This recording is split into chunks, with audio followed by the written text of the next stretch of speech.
Sa pagsisimula ng taong ito, maraming mga bagong motorcycle scooter ang inilabas ng iba't ibang mga branch sa iba't ibang bansa, na unti-unti nang dinadala ngayon sa Pilipinas kagaya na lamang ng kararating lang na bagong Yamaha INMAX Turbo 2025 model.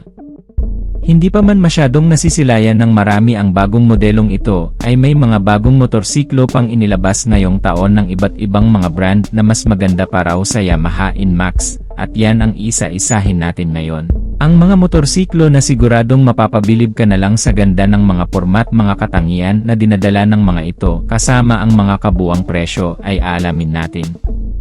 Pero bago yan, syempre, kung bago ka pa lamang po dito sa ating channel, ay huwag kalimutang pindutin ang subscribe button pati na ang notification bell para naman ma-update kita lagi sa ating latest video upload.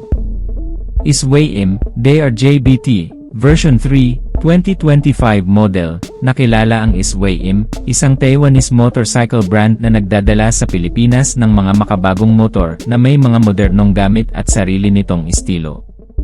Ang manufacturer ang isa sa mga pinagkakatiwalaang brand ng ibang mga motorcycle enthusiast na naghahanap ng hindi lamang sa matibay, maporma din na klase at mas kumpleto pa sa gamit.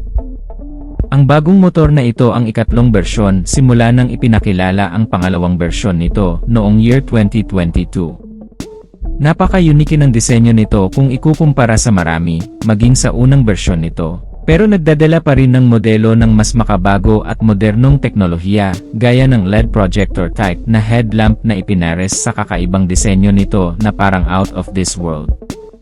Meron itong TFT display instrument meter cluster na magbibigay ng malawak na impormasyon, access connectivity sa rider na makakagamit. Ang mas pinagandang motor ay nilagyan pa ng naka-naked handlebar, isang keyless ignition system at dalawang mga safety features gaya ng traction control at anti-lock braking system na naka-dual channel. Naka-all-LED lighting system mula sa harap at likod, at isang single-sided shock absorber sa likuran na may kasama pang coil spring.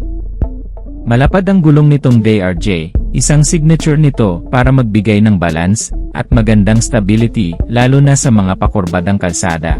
Ang futuristic na katangian ay ipinares sa futuristic na itsura nito.